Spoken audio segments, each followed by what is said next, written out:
175 మంది కోసం ఒకే ఒక్కడు తిరుగుతున్నాడు. సునీల్ నిలబడతా ఉన్నాడు, గీతమ్మ నిలబడతా ఉంది, ఉమాబాల నిలబడతా ఉంది, మిథున్ నిల్చోబడతా ఉన్నాడు, కిట్టు నిలబడతా ఉన్నాడు, వంశీ నిలబడతా ఉన్నాడు.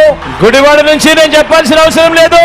మీ చల్లని దీవెనలు ఆశీస్సులు నాడిపై ఉంచవలసిందిగా సవినయంగా కోరుతూ ప్రార్థిస్తున్నాను. ఎంపీ అభ్యర్థిగా నా తమ్ముడు నిలబడతా ఉన్నాడు, రాంబాబు నిలబడతా ఉన్నాడు, మధును పరిచయం చేస్తా ఉన్నాను.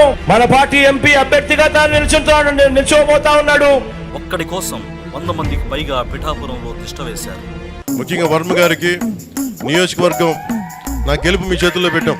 ఈ రోజున నేను మిమ్మల్ని అడుగుతున్నాను, మిమ్మల్ని ఆర్థిస్తున్నాను, 2 చేతులు జోడించి అడుగుతున్నాను, నా పిఠాపురం ప్రజలను అడుగుతున్నాను, నన్ను గెలిపించండి.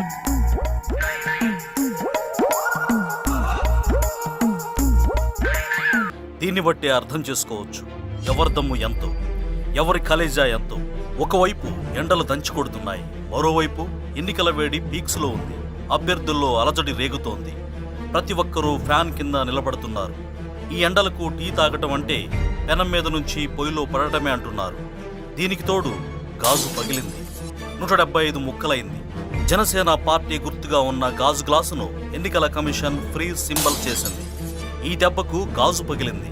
పవన్ చెప్పినట్లు గ్లాసు పగిలి చాలా పదునెక్కింది. కాకపోతే అది అటు తిరిగి ఇటు తిరిగి పవన్ కి గుచ్చుకుంటోంది. నెత్తురు కారుతున్నా చెప్పలేని పరిస్థితి. పైగా మండే ఎండ, మండుతున్న నొప్పి ఎలా ఉంటుందో బయటకు చెప్పుకోలేరు. ఎన్నికల కమిషన్ను అడగలేరు. 21 స్థానాలతో పాటు మిగతా 154 నియోజకవర్గాల్లో కూడా గాజ్ గ్లాస్ సౌండ్ చేస్తోంది. ఒక్కో సెగ్మెంట్లో ఒక్కో ముక్క పవన్ గుండెను గిల్లుతోంది.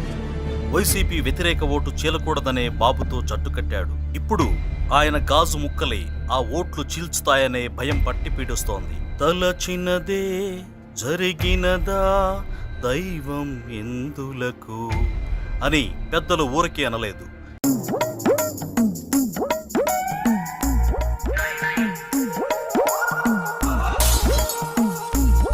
మంచి చేస్తున్న జగన్ను ఓడించాలని అధః పాతాళానికి తొక్కుతానని చెప్పాడు. ఇప్పుడు ఎవరు పాతాళానికి పడిపోయారో ఆయనే తెలుసుకోవాలి. అంతేనా? ఏ జగన్, నువ్వెంత, నీ బతుకెంత అని అరిచి గగ్గోలు పెట్టాడు. నాకు మోడీ తెలుసు, అమిత్ షా తెలుసు, వాళ్ళ ఫోన్ నంబర్లు తెలుసు, నాకు కేంద్ర నిఘా వర్గాల సమాచారం ఉంది. ఒక్కటి గుర్తుపెట్టుకో, గ్లాసు పగిలే కొద్దీ పదునెక్కుతుంది. గాజు పగిలే కొద్దీ ఏమో పదునెక్కుద్ది. మన గ్లాసుని బద్దల కొట్టే కొద్దీ ఇంకా పదును తేలుతా ఉన్నాం మనం. ఇన్ని కబుర్లు చెప్పాడు. ఇప్పుడు చూస్తే చివరకు సేనాని గాజు గ్లాసును కాపాడుకోలేకపోయాడు.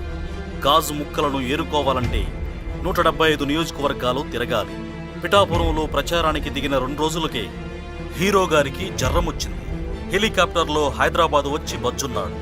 ఇప్పుడు ఫ్రీ సింబల్ ఎంత రచ్చ చేస్తుందో, జనసేనను ఏం చేస్తుందో wait and see mister Pawan Kalyan.